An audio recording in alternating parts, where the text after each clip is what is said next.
Bang Buyung, Ya, saya ingin bertanya mengenai perkembangan yang telah dilakukan oleh Watch apa saja dan kemudian untuk selanjutnya akan melakukan apa? Silakan. oke. Selama ini kita dari HBHUI melakukan kegiatan dengan memakai nama alumni UI. Di situ kita pakai UI Watch.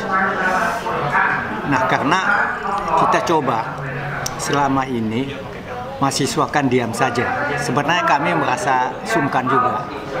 Kita turun sudah tua-tua, tapi kita turun yang kayaknya udah nggak pantas. Tapi dengan kondisi dan situasi yang ada pada saat ini, negara tidak dalam keadaan baik-baik saja, di mana para taipan merajalela dan bentuk pemerintahan juga boneka, ya, sehingga programnya sudah tidak jelas. Oke, kita lanjut ke PIK 2. Di PIK 2 itu terjadi banyak penindasan, kezoliman, penipuan, pemerasan dalam hal pembebasan tanah. Mengaku itu adalah proyek nasional, tetapi kenyataannya PIK 2 itu adalah punya suatu usaha, ya, membangun komunitas yang bentuknya itu sangat tertutup. Nah, itu kan dilarang oleh undang-undang bahwa PSN itu, PIK 2 itu, PIK 2 itu pemiliknya adalah proyek Aguan. Nah, Aguan itu melakukan pembebasan tanah dengan cara yang ilegal. Mereka melakukan penindasan seperti yang apa saya katakan tadi, dan juga melakukan membuat yang di laut itu mau membuat reklamasi dengan memagar. Untung itu cepat ketahuan, sehingga Prabowo langsung memerintahkan Angkatan Laut yang melakukan itu di bawah pimpinan Panglima. Nah, ini ada pertanyaan, kenapa mesti Angkatan Laut? Kenapa tidak KKP? Atau mungkin pidananya tuh dari kepolisian? Nah, ini sangat politis. Rupanya terjadilah di atas itu terjadi kekuasaan yang tidak jelas. Sedangkan Angkatan Laut itu katanya itu kan Tentara Nasional Indonesia.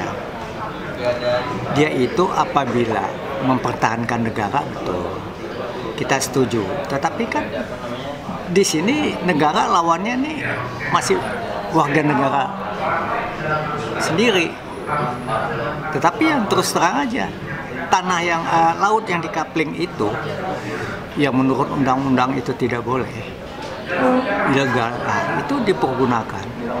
Mereka akan menguruk itu tanah sehingga terjadilah perluasan daerah PIK 2 itu yang sangat-sangat meresahkan. Ya. Jadi penguasaan tanah yang tidak jelas jadinya. Milik negara tetapi dikuasain oleh sekelompok orang. Ya, katakanlah saja itu taipan-taipan itu. Nah, kita berusaha selama ini untuk membangun komunitas-komunitas yang ada di sekitar situ untuk bergerak, terutama masyarakat Banten sendiri, terutama para nelayan dan penduduk di sekitar yang terjolimin. Selama ini mereka nggak tahu lari kemana, nggak tahu ngadu kemana. Sudah lapor ke Pemda, tapi nggak ada tanggapan. Ke kepolisian, nggak tahu jadi budaknya para Taipan. Semuanya nggak jelas. Di Republik ini semua nggak jelas. Maka TNI harus turun tangan untuk membela rakyat.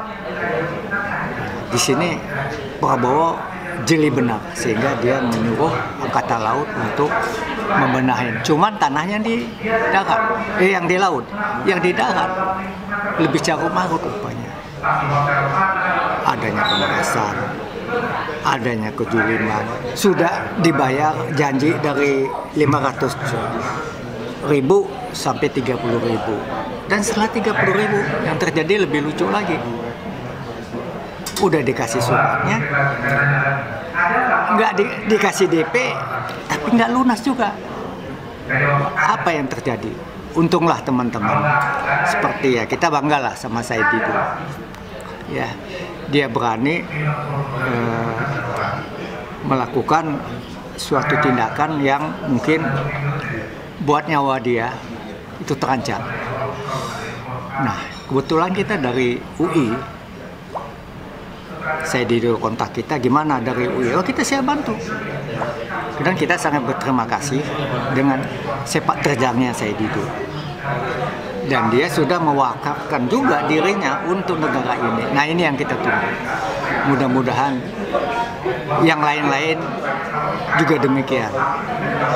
Oke.